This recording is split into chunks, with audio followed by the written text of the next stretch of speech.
Well, it kind of kicks off with a look back, referencing an old Mac Dre song, All on the B. Oh, okay. Yeah. How does that fit in? The video host interprets that song as, like, glorifying a situation where the woman pays for everything, sort of framing it as a flex for the guy back then. Huh. Interesting starting point. But then it pivots pretty quickly. While it acknowledges that dynamic might exist, the video's main point seems to be about the potential downsides. Okay, like what? Like, the argument is, if a man is mainly being supported financially by a woman, maybe he's not actually genuinely attracted to her, and that this imbalance could cause problems down the line. Ah, okay. Setting up a potential conflict. And this is where Jesse Williams and Aaron Drakely come in as the main example. Exactly. The video portrays Drakely as, highly accomplished, Columbia graduate, successful real estate broker, also a teacher. So objectively successful. Right.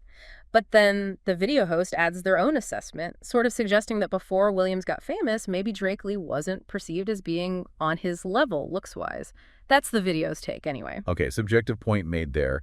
And then what about the relationship dynamic itself, according to the video? Well, the video makes a pretty bold claim.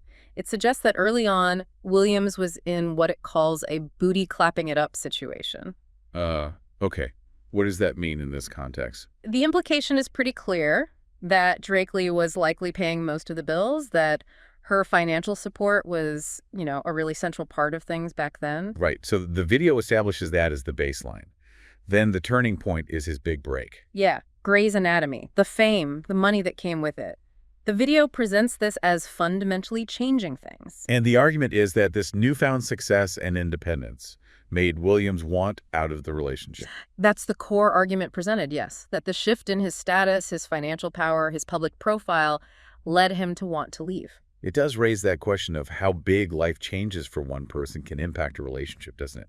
Especially if the initial dynamic felt uneven. Definitely. The video leans heavily into the idea that Williams' changed circumstances altered what he wanted from the partnership. So how does the video portray Drakely's reaction to the breakup? It's framed primarily as anger, a sense of betrayal. The narrative is that because she supposedly supported him when he had less, she felt wronged when he wanted to leave after becoming successful. Like an investment that didn't pay off the way she expected. Something like that. The video suggests a feeling of entitlement almost, stemming from that early support. Okay. And the video connects this to a broader pattern. Yeah, it suggests that breakups in these kinds of situations where maybe there was an initial imbalance and then the underdog partner gains power often descend into what the video literally calls an enemy season. Enemy season. Wow. That's vivid. It is.